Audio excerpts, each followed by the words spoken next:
presentation number 6. It's hard to believe. So we're doing one a month for the whole month or whole year of 2025. So today we're really fortunate to have Dr. Diane Hamilton join us. We've known each other a little while, I think. So as we work together a bit. So Diane's the founder and CEO of Tenero, which is a consulting and training business. They received their PhD in business management, a Fulbright specialist, and former MBA program chair at the Forbes School of Business and Technology. That's where we met originally. So she's offered multiple books using universities worldwide, including Curiosity Unleashed, Achieving Business Excellence by Challenging the Status Quo, Cracking the Curiosity Code to Key to Unlocking Human Potential, which we have 5 copies today, so we'll kind of give away 5 copies to make this one. And the last one is The Power of Perception, Eliminating Boundaries to Create Successful Global Leaders. And he's also the creator of the Curiosity Code Index, which is the first and only assessment that determines the factors that inhibit curiosity, and the Perception Power Index, which determines factors that impact the perception process. Groundbreaking works helps organization improve innovation, engagement, and productivity. 3 things that are pretty important. So Thinkers 50 Radar, considered the Academy Awards for leadership, shows Dr. Hamilton as one of the top minds in management leadership.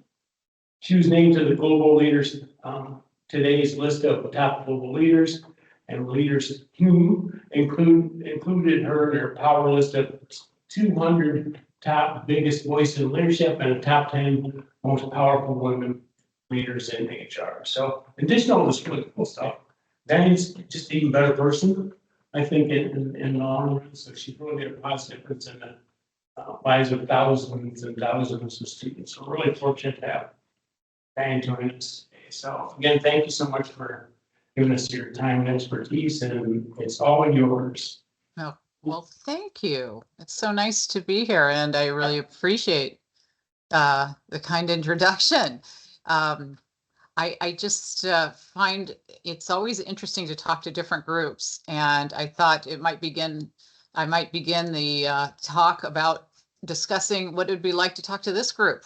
Well, if you were at a cocktail party with maybe Steve Jobs, Oprah Winfrey, Albert Einstein, and Warren Buffett, what it would be like. I mean, and the reason I include these people is that they're some of the most curious minds out there. I mean, we know Jobs figured out how to make fonts based on calligraphy, and Oprah had insatiable curiosity that propelled her from a really rough childhood to the queen of all media. And we know Einstein, he changed how we look at the universe and how we understand space and time. And Buffett, is known for reading 1 million books and becoming the wealthiest person on the planet almost because of it. So we talk about these individuals and we think about what do they have in common, and it's really their boundless curiosity that propelled them to these extraordinary heights. And that transformation, that curiosity, can drive our workplaces. It'll drive innovation and foster continuous growth and learning. So I am here to share the value of creating a culture of curiosity, because curiosity is such an all-encompassing word that can mean a lot of things to different people. So when I tell people I'm a curiosity expert, I could see some people give me a really weird look, like they have no idea what I mean by that. So in case you had that same reaction, I'm not here just to say read something new every day or ask questions for the sake of asking questions, but I do hope you will do that. But I am here to explain what you might not have considered, which is how discovering what inhibits your curiosity can help you overcome the factors that have made you cling to status quo behaviors. And that's really what I mean by curiosity, at least in the workplace. It's about overcoming the dependency on the status quo. So developing a culture of curiosity is about not doing things the same way we've always done them just because, hey, it worked in the past or other people do it this way. So today I want to share with you the value of creating a culture of curiosity at work. I think it helps to think about, you have to picture the value of curiosity if you think of it like baking a cake. So let's say you were going to bake a cake and you have all these ingredients. You might have flour and sugar and eggs and whatever you would use, and you'd mix them together and you'd put them in a pan and you'd put them in the oven. But the problem is if you don't turn on the oven, you don't get cake. Now, going back to curiosity, if we look at it the same way, but our cake is productivity or financial success, our ingredients are the things we need to fix, like engagement and innovation and motivation and communication and soft skills and those things. So we're mixing all those things and we're putting them in the oven, but we're forgetting to turn on that oven. And that oven, that spark, is curiosity. And if you don't turn on the oven, if you don't spark curiosity, no one gets cake. So I love this picture of these two little girls. This is at the San Francisco Museum of Fine Art. This was on the back of Time magazine in like 1969. And what are you supposed to do at the art museum? You're supposed to look at the art, right? But what are these two doing? They want to know what's behind the vent. And when I look at it, I want to know what's behind the vent. Every time I look at this, I think about that because kids are endlessly curious. They ask more than 100 questions a day at that age. But then something changes, and we've learned that curiosity gets really high, but then around age 5, it starts to decline rapidly, and it goes very low by the time you're an adult. And the same thing happens with creativity.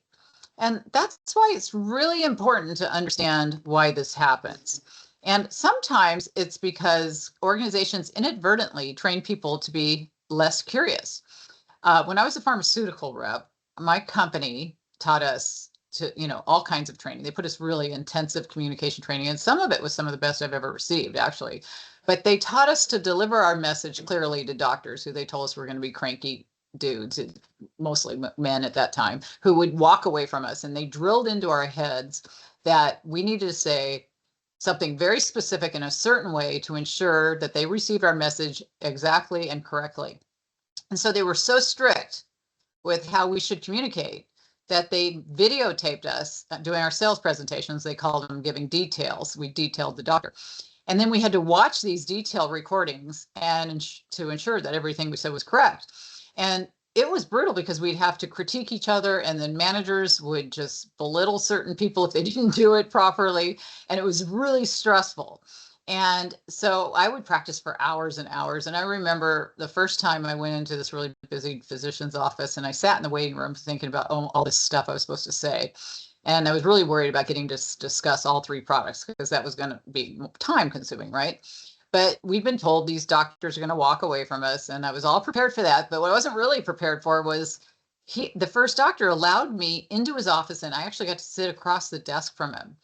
And I gave my presentations. In fact, I went through all 3 products, and I just couldn't believe my luck. It just didn't happen. And I was so proud of myself.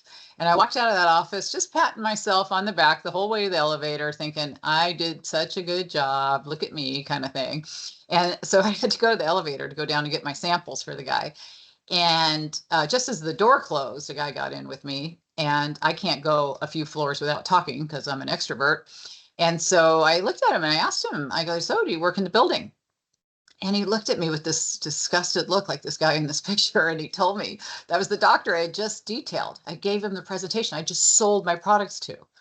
It was just mortifying. And I think the thing I thought was just so wonderful was really the worst I could have done. I didn't look at him. I hadn't asked him any questions. I didn't do anything that you really should do in a good sales call, which would have required curiosity. So what I believed had been the best presentation was the worst. And I didn't find out anything about his pain points or gathered any input to tailor my talk to him in any way at all. So I often think about how long I might have just continued to present that way had he not gotten on the elevator with me. So who's not getting on the elevator with you to tell you that maybe you're not communicating well? You don't know. And the problem is that it comes naturally to go along with what we think we're supposed to do because the status quo is what everybody else is doing. And to look at what happens with the status quo, it can help to think about this thought experiment. And I don't know, you may have seen this, but we've all been here in a waiting room, right? But in this thought experiment, the woman in this was not in on it, but everybody around her were actors. And they put a hidden camera in at this eye doctor's office. So she thought she's there to get her eyes examined, but she was actually part of this experiment to see what would happen. They rang a bell every couple minutes, and every time it rang, everybody around her got up and sat down without any explanation. And you could see her look around going, what is going on? But she doesn't say anything. And after seeing them do this just 3 times without knowing why, she got up and sat down with everybody else. And, this is social learning. It's comfortable. Everybody's getting up, getting down. You're going to do it with them, right? And they thought, well, that's really fascinating. Wonder what she'll do when we take the people out of the room. So they take everybody back one at a time, like they're getting their eyes examined. And then she's alone and they ring the bell. And what do you think she does when the bell rings? She gets up and she sits down. And they thought, well, let's put some real patients in with her and see what they do. So they get some patients in with her and they ring the bell and she gets up and sits down. And the guy next to her looks at her and says, why'd you do that? She said, well, everybody else was doing it. I thought I was supposed to. So what do you think he does? The bell rings. So of course he gets up and sits down. And when we ignore our curiosity and go along with what others do without questioning it, we get stuck in these behaviors that don't even make sense sometimes. It's just comfortable. The status quo feels good, right? Everybody else is doing it. But if you're doing things and don't know why, that's problematic because it leads to low engagement and lacking innovation. We need that curiosity spark that I talked about that ignites innovation. And it's that relentless questioning of the status quo that drives us to understand more deeply and gives us that willingness to explore the unknown. Because throughout history, curiosity has been the driving force behind all of the world's greatest achievements. And in the corporate world, curiosity can have a profound financial impact. You'll see later research shows that C-suite leaders who prioritize curiosity see higher levels of innovation, employee engagement, and ultimately financial performance. So what leaders understand is that fostering a culture of curiosity leads to better problem solving and more creative solutions, and that drives the organization forward. Now, there's to illustrate the power of curiosity, I want you to imagine this. It's the late 1950s, and 2 guys are huddled around these plastic shower curtains that they've decided if they fuse them together, they're going to get this revolutionized home decor wallpaper that they think will be really interesting to have it three-dimensional. So they stick 2 shower curtains together to create this unique texture, and they slap it on the wall, and they step back waiting for this great thing to appear, but instead of chic and modern, it looks like this giant wall of bubbles. It's just really ugly.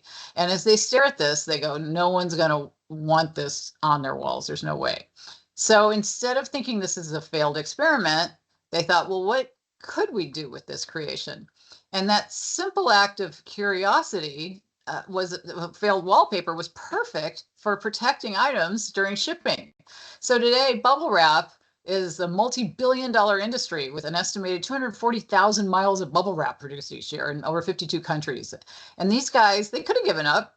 They could have just said, oh, doesn't work. But then we would all miss those hours of joy popping the bubbles, which we all love. But for those thinking, is it biodegradable? Well, it is. They've made it so you can break it down within 90 days, but they're not the only ones who asked that. I think a lot of people were look into ideas like biodegradability. And I attended a Forbes conference many years ago when a guy named Eben Bayer spoke. And Eben and his co-founder developed a revolutionary method of using mycelium, which is in the root structure of mushrooms, to grow biodegradable materials that can replace traditional plastic foams that they use in packaging. So think about that for a minute. These guys are so smart. They found a way to use mushrooms to replace styrofoam. I just want that to sink in a little bit.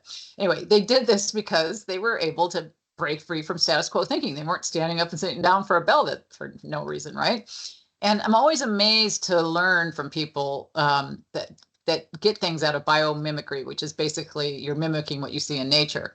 Because there's a lot of surprising sources of innovation robots that come from studying things like this worm here is the C. elegans is a source of insight for robotics. This tiny worm had just 302 neurons. Now that's compared to our 86 billion. So 302 versus 86 billion. Put that into perspective for a minute. So these neurons make this worm be able to do things. They're able to transmit information in their nervous system.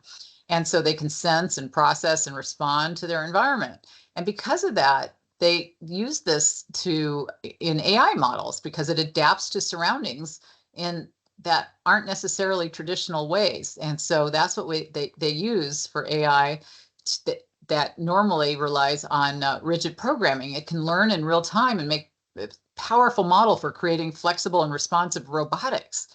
So there's so many things like that this adaptability in robotics is in workplaces because of what people are thinking of. And these ideas are also unusual because their inventors did not cling to the status quo, which is normally comfortable, as we said. So if you do that, that's the enemy of progress. So what I'm trying to do is get people to stop hanging on so tightly to past successes, because that'll blind you to new ideas. So we need to think more like the bubble wrap, worm, and mushroom guys, right? And pivot when necessary. Because we know of some bad case studies where we've had failures, but also successes. We've for those that have gotten away from status quo, they were successful. The failures are the ones that didn't. And you might have heard some of the successes included Google, because they encouraged people to their employees spend 20% of their time working on projects that interested them. And that led to the creation of some of their most successful products like Gmail and Google Maps. But on the other end of the spectrum, consider Blockbuster and their failure to adapt to digital media. And that was, attributed to a lack of curiosity and an unwillingness to explore a new business model. In contrast, Netflix's curiosity about streaming led to its current success and dominance in the industry.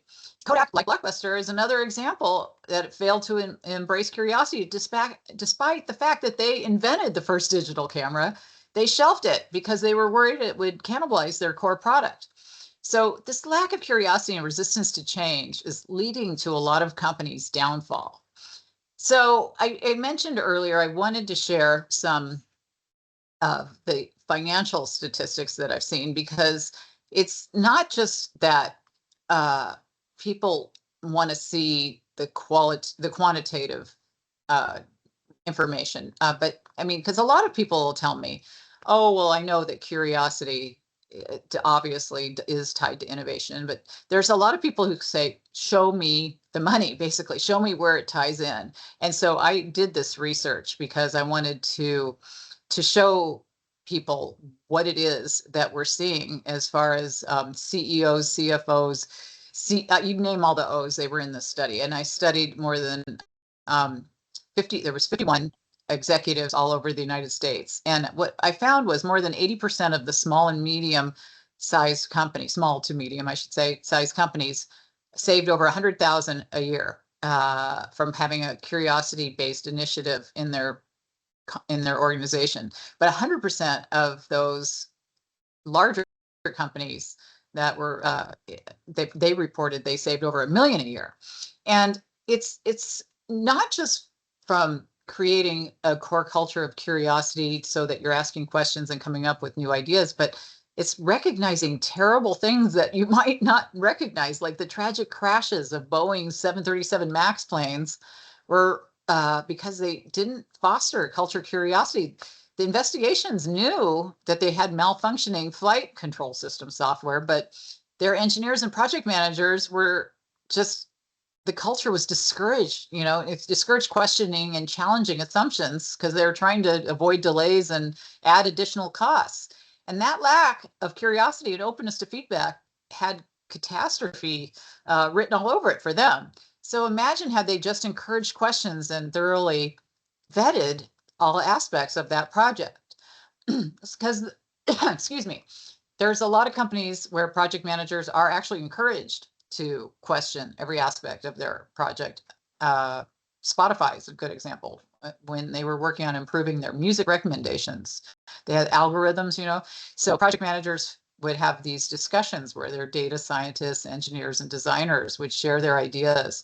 And that led to their development of Discover Weekly, was a feature which became one of their most popular offerings, which encouraged questioning and exploring of different perspectives, and they continually enhance their user experience because of this.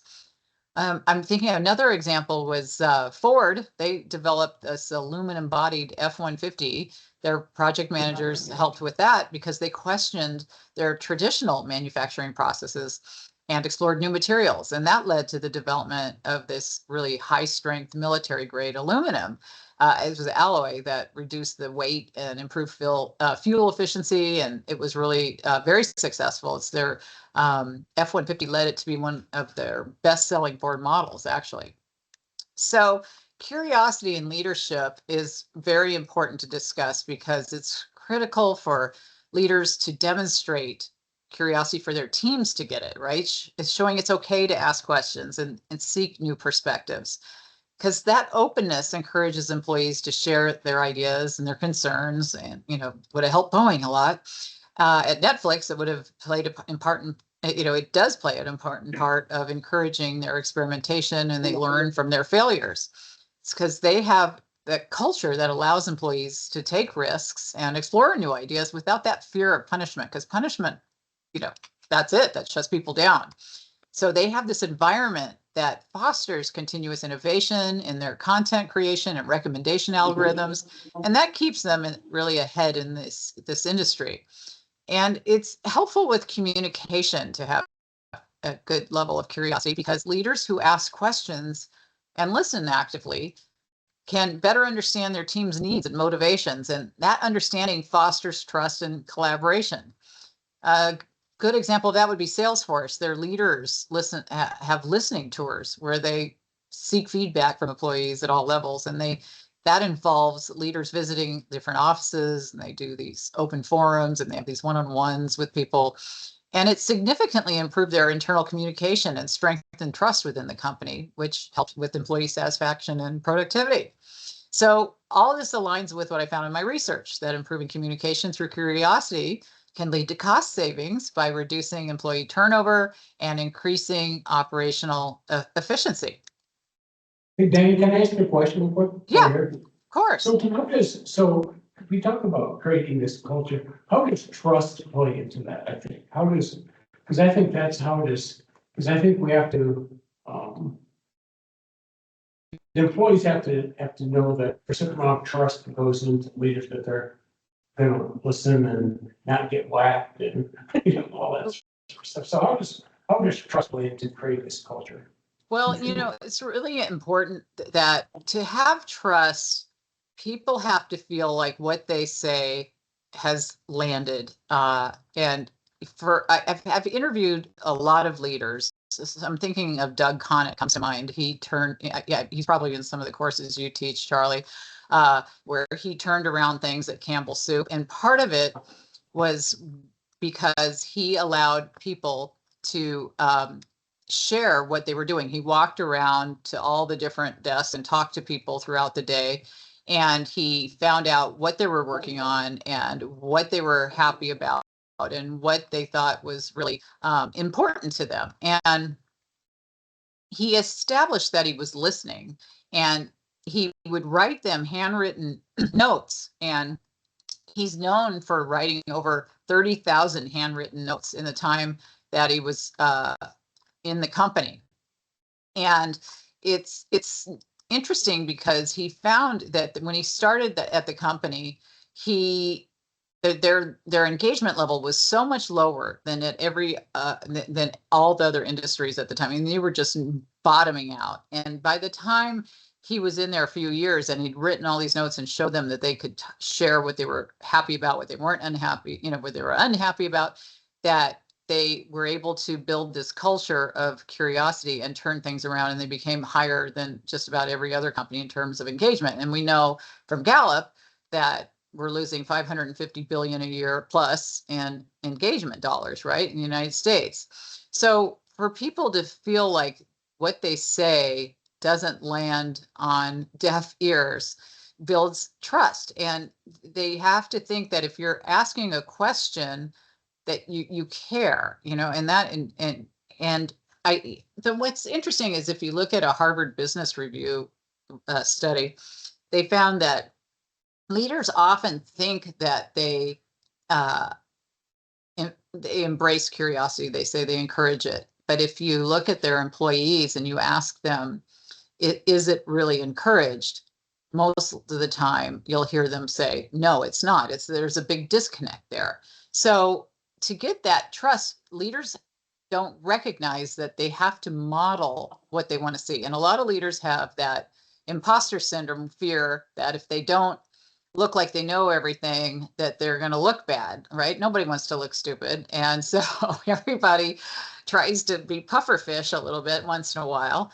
And if you really want people to trust you, you have to model what you want to see. So you have to ask those questions.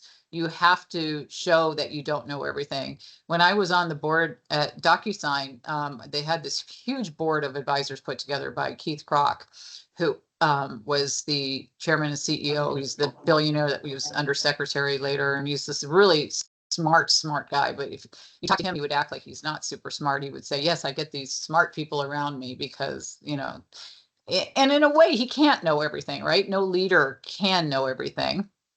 And it's important for you to have people around you who know more than you do in some areas, right? And so that shows that people can trust that what you're saying is honest and you're not just saying something to have an answer. I mean, when you're in sales, they teach you, if somebody asks you a question, if you don't know the answer, don't fake it, because that'll kill trust more than anything. The best thing to say is, that's a great question. I don't know the answer to that, but I'm going to find out as fast as I can. I'm going to get you that answer. And leaders who have that kind of attitude, it's so different because you feel confident.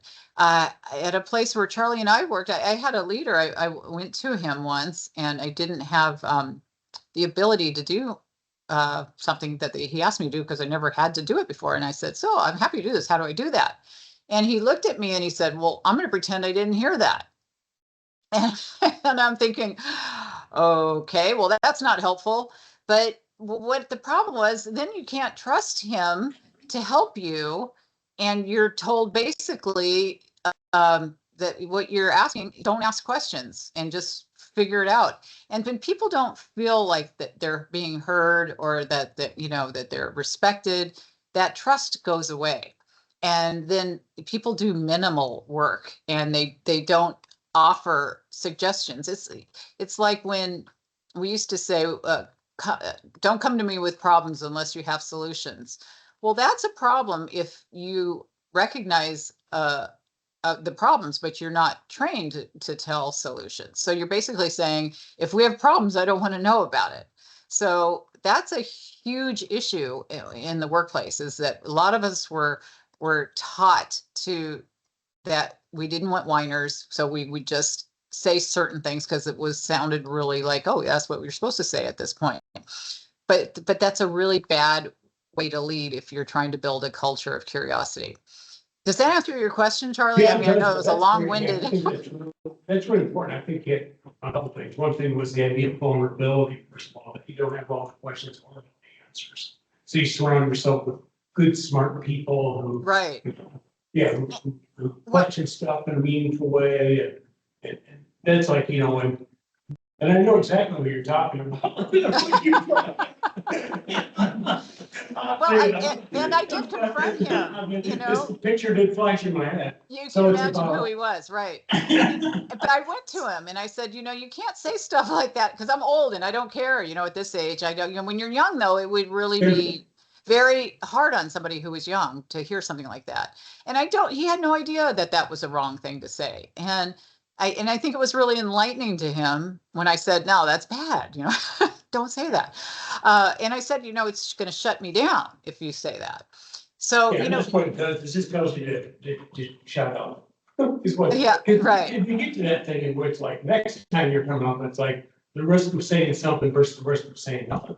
Right, well, right. It's too risky to say something, so I'm just going to shut up because last time I said something, I was basically told to shut up. So you know what? I'm going to shut up. You make the dollar, you make the decisions. It's not even just shut up. It's aren't you stupid? You know what I mean? It's the whole message it sends too. You know what I mean? And there's everybody has visions of somebody in their head, don't they? Yeah. Everybody's not their head. Everybody's been there, huh? Somebody in their head who made them feel stupid.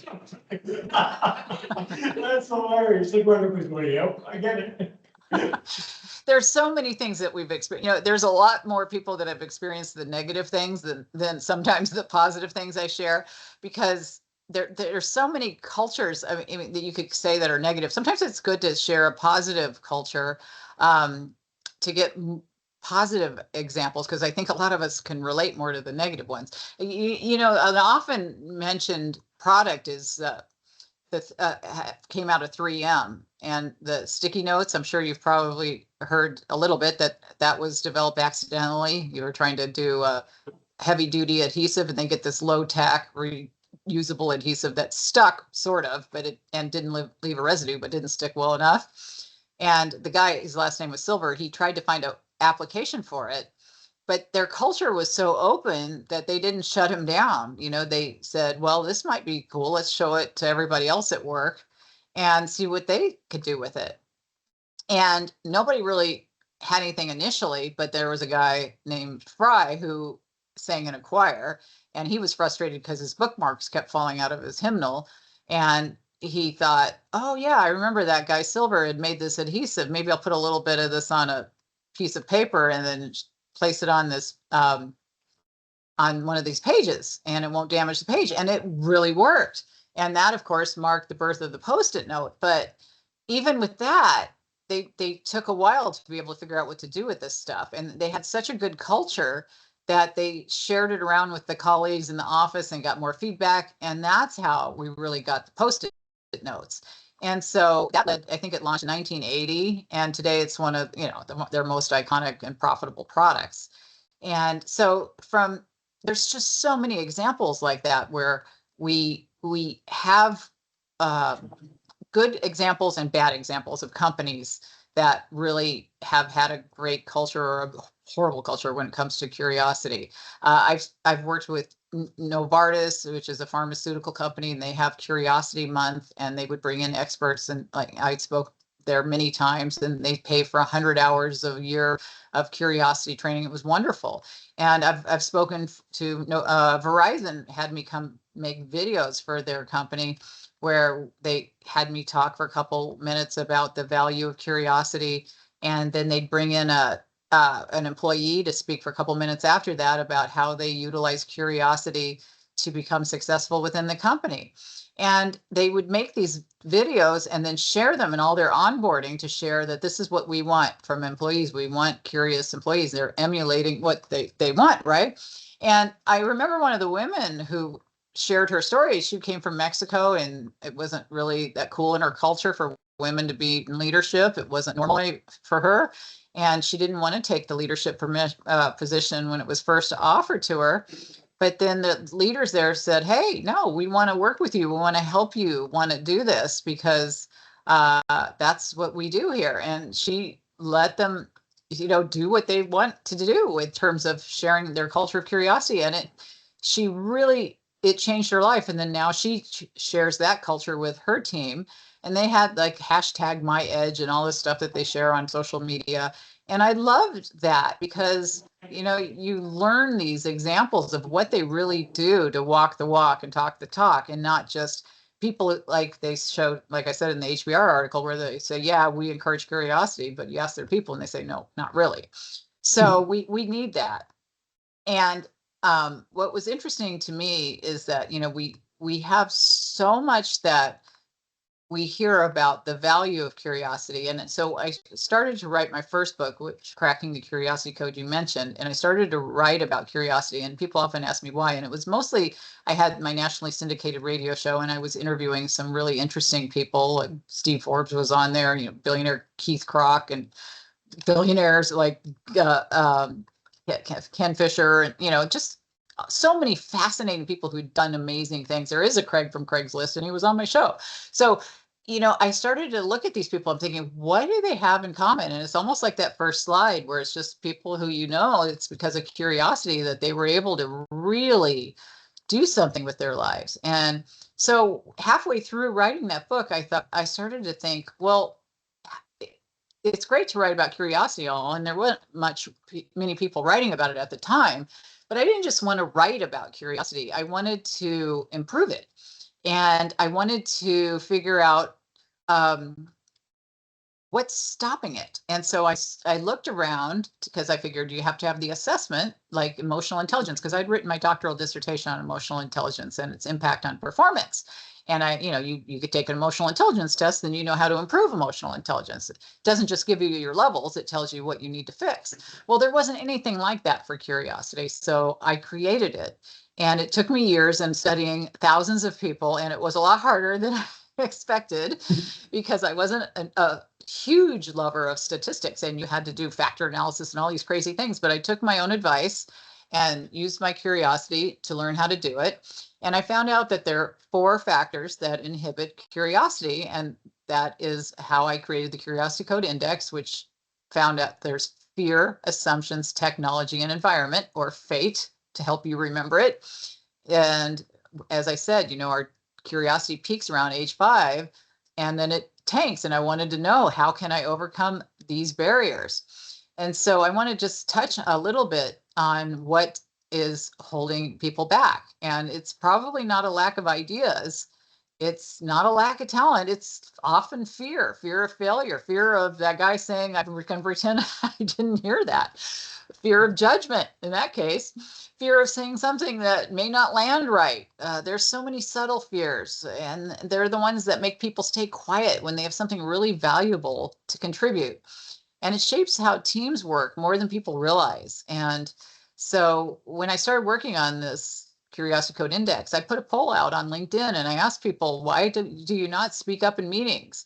And their responses were overwhelmingly tied to fear. People were afraid of looking uninformed. They didn't want to waste people's time and they didn't want to be judged. And that hesitation has real consequences because it's not just a moment of silence or it's a missed opportunity, but they create this culture where no one takes risks, and you don't take risks, no one grows, you don't get innovation. And I saw this a lot, especially when I speak a lot of times for International Project Management Day. And it's really hard. A lot of those people, I remember they'd always ask me, how do you stay curious when you have deadlines and pressures to deliver it? And it's a fair question because those deadlines are real, but the cost of ignoring them are real too. I just asked Boeing, right? So when curiosity shuts down, you shut down innovation and you get fear. It shows up in perfectionism. It's nodding in meetings when they don't really agree. It's your most experienced employees might be going along with the plan, even though they know it's not right, because it's just safer not to question it. And you got to look at the opportunity cost of that silence, because every time someone holds something back, a question or idea or something, your team loses something. And it's hard to measure on a spreadsheet, but over time it adds up and it's expensive. And so what do you do about it? I mean, the first step is you have to normalize failure. It's not a flaw, but it's just part of the process. And that requires modeling, as I mentioned, and you have to share mistakes and what you've learned from it. And it doesn't have to be anything super dramatic. It could be something simple like, maybe I misread the report. I should have followed up sooner, but maybe talking about it, you learn from something. And then over time, that habit starts to change how you collaborate, and it creates a space for curiosity. So if you lead a team, start your next meeting maybe by sharing something that didn't go as planned and what you learned from it, and invite somebody else to do the same. And if you show that it's okay, it sends a powerful message.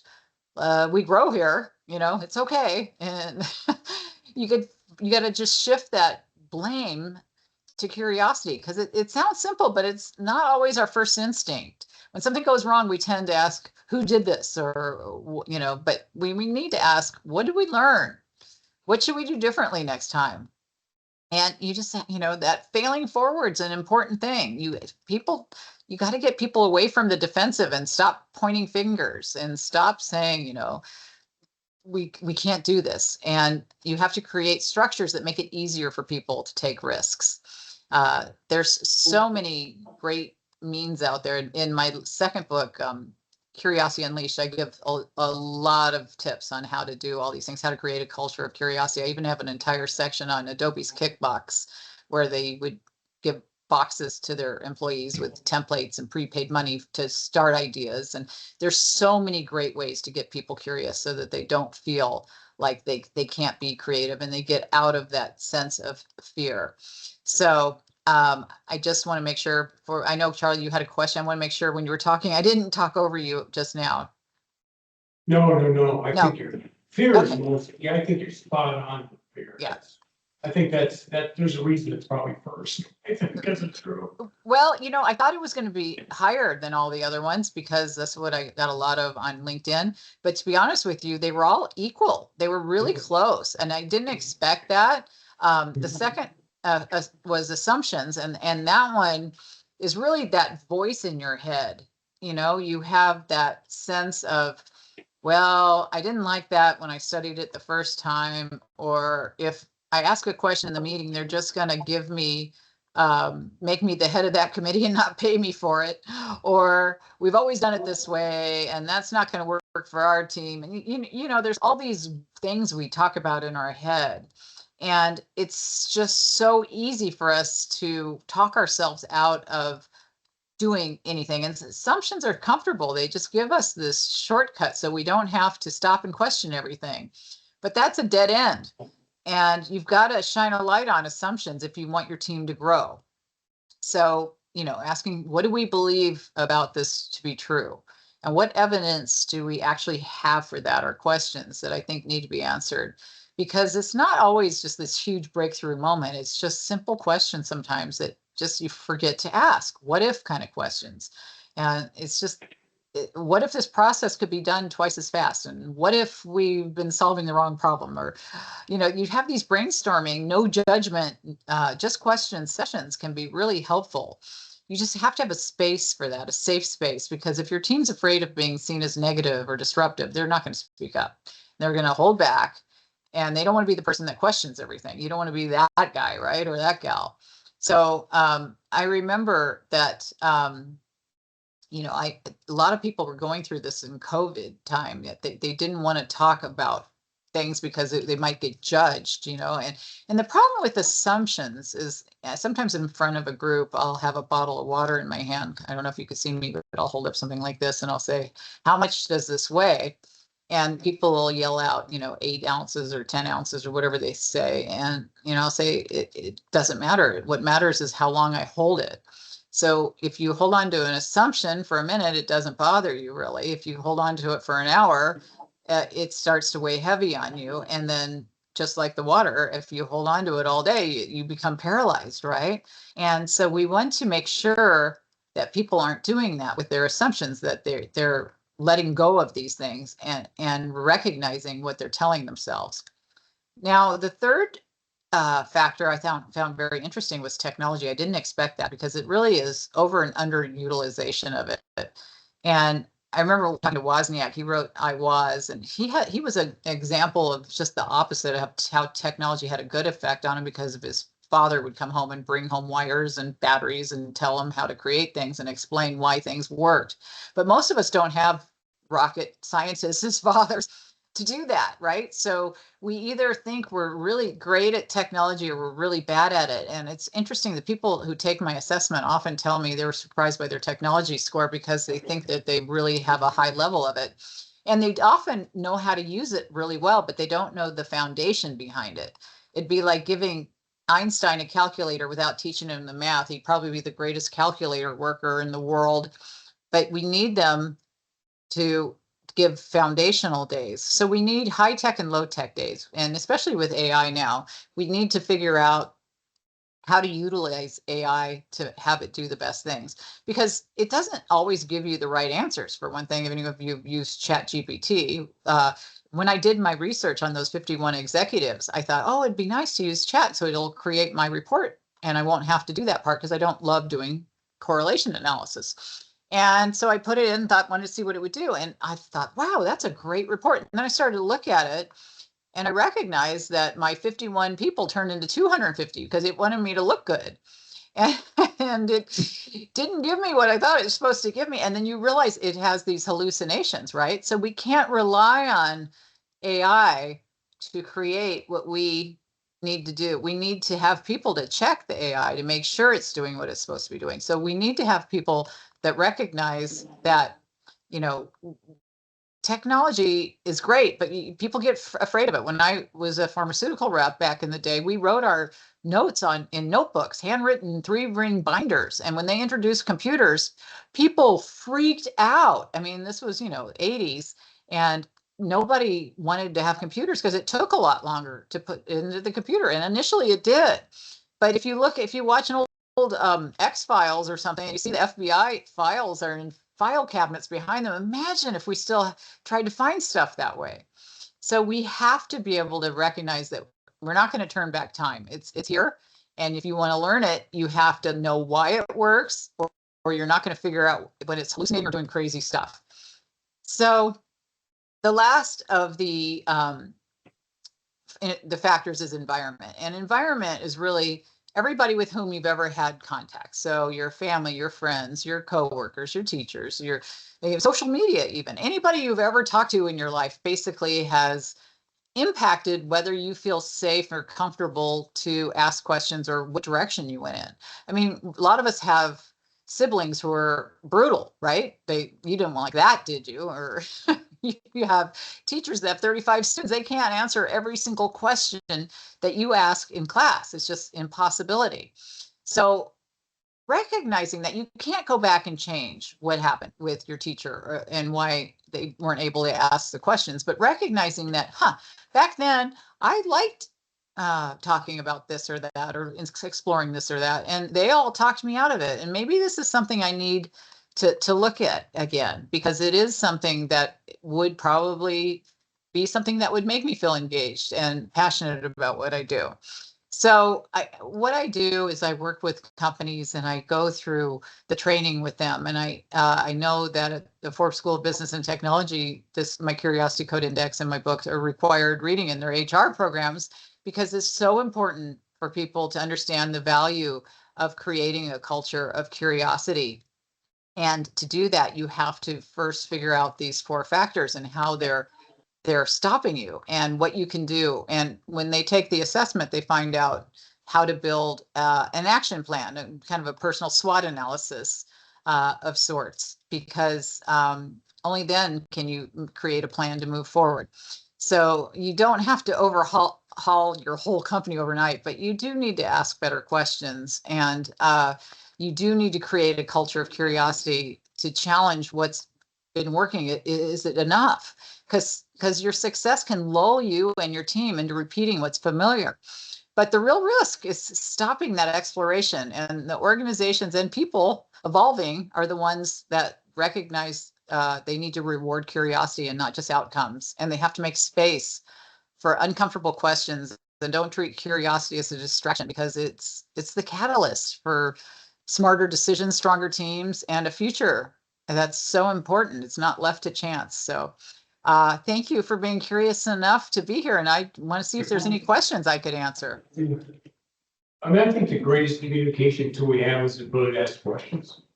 I mean, I think it is, without a doubt, it helps to frame stuff, or, it goes, boy, I wish I would have known that before we start, that sort of with clarity and understanding and all that sort of stuff, buy-in, all those types of things. And I think we need to make sure, and I think you talked earlier, but I think one of the important things about questions, asking it's a good thing, not a bad thing. People are doing that because it's like, you're right, I want to be dumb, everybody else gets it but me. Chances are everybody else has the same question that you do, but we get to this weird sort of place where I don't want to appear to be stupid, so I'm just going to sit here on my hands and say nothing, and then we'll talk after the meeting and see if everybody else got it besides me.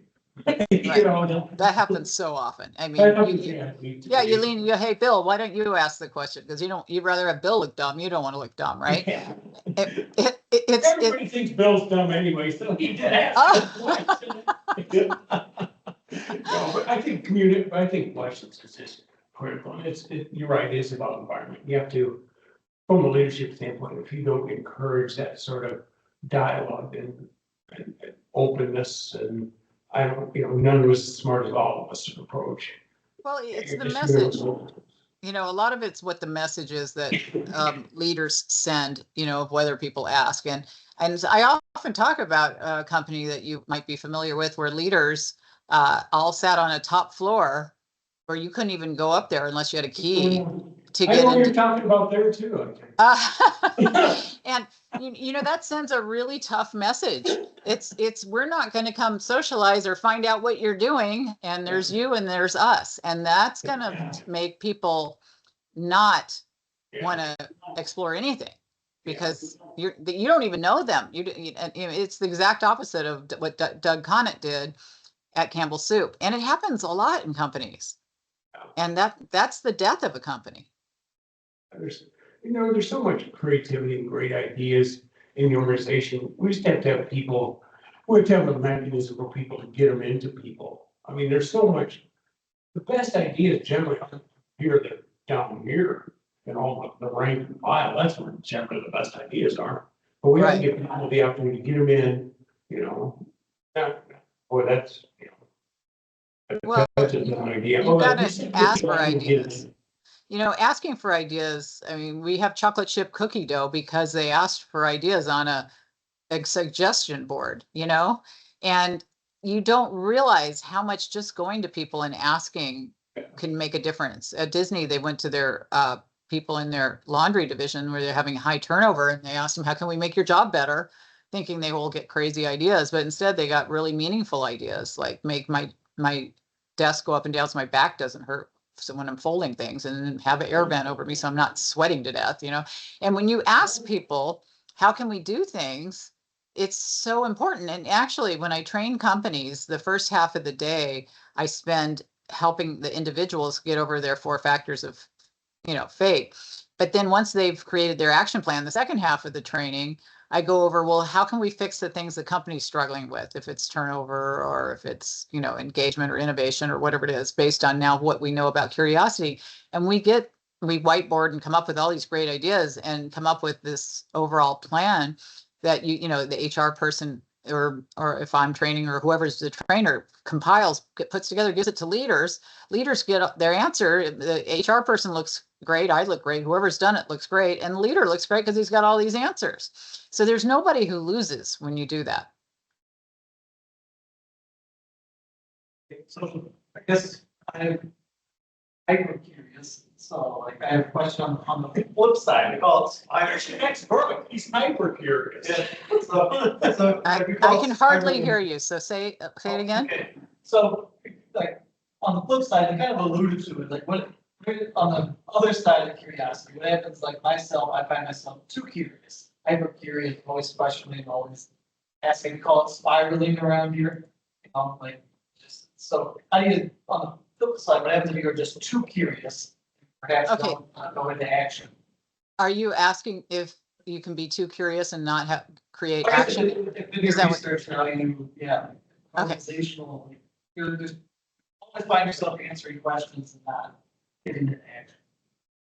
You're okay. I think I could hear you, but there's there's curiosity to get to the bottom of Candy Crush, and then there's the curiosity to solve a problem in the company culture. So there's different kinds of curiosity, right? And just getting in an endless spiral of too much, like, but why you get to the kids, well, why is the earth, and then why is there air, and what, there's a point where you can ask too much. And if you get to that point where you're driving people crazy, sometimes you have to see it leads to curiosity, leads to empathy. And if you're empathetic, the person you're talking to, you'll see in their face whether you're starting to annoy them, right? At a certain point, that this is something too much curiosity. So sometimes we have to look at what we're saying, and are we asking too many questions? And if we are, we're like, okay, well, is this the right place to be asking them? Could I make it more succinct and enough of it that I can ask my leader or whoever I want to talk to in the more appropriate time frame where I don't do too much at one point where everybody's like, oh, this guy's not going to ask another question again. I mean, we've all worked with people who maybe monopolize the conversation and say too much in meetings, so, because you got to give everybody else a chance. But I don't really think that most people are too curious. I think usually it's good to be super curious. It's just how you display that curiosity. If you show it in a meeting and at the expense of everybody else having a chance to ask questions, then it's not good. You need to use your curiosity to build your empathy, to put yourself in their shoes. Are they thinking that it's 5 o'clock, they want to go home, and I'm asking one more question? Is that annoying? But I think having a sense of being super curious and you just can't get enough, I don't see that is a bad thing, unless it's to get to the bottom of Candy Crush that doesn't help anybody anywhere. But if it's about solving a problem at work or something that you're interested in different hobbies and that kind of thing, I think it's good. It's just how you present it when you're around other people that you need to be aware of. That make sense? Yep. I hope I couldn't really I tell have a few more. That's 258. There you go. See it. He learned that. That's very good. You've got 2 minutes. You could ask one more. Well, if anybody else does have any questions, I'm Okay, more than. so I am in an economic development class that is about strategic planning. And I find, I'll just be honest with you, I find the professor, the teacher to be a little more rigid than kind of you're getting. So I'm having a really hard time hearing you. Yeah, I'm up now. Can you say it a little louder? Hold on. Think everyone right up the microphone. Okay. Okay, so I'm in the economic development class on Okay. strategic planning. Okay. And I feel like the professor is a little more rigid. That hasn't actually even mentioned the word curiosity yet. So can you talk about curiosity and strategic planning? Well, it's interesting because I see a lot of people who plan the plan to plan the plan and never get anything done but planning. Like we have a meeting for about the last meeting, and then we're going to talk about the next meeting. And boy, in a higher education, I see that a lot. And so it's really interesting how people don't want to be, they want to, sometimes there's a lot of planning that goes on to make it look like people are busy when they're not actually doing anything. And I think that asking questions is a tactic that's so critical, but you have to learn how to ask them. Because some people take offense if you ask it in the wrong way. So you need to buffer that so it doesn't look like you're being confrontational. You need to say, I'm trying to develop my curiosity. I hope it's okay if I ask you this. It's a lot different than why do we have to do that, right? And it's all buffering to say, this is why I need this in a very polite and proper way. So it doesn't come across as confrontational or that you're questioning his knowledge or authority.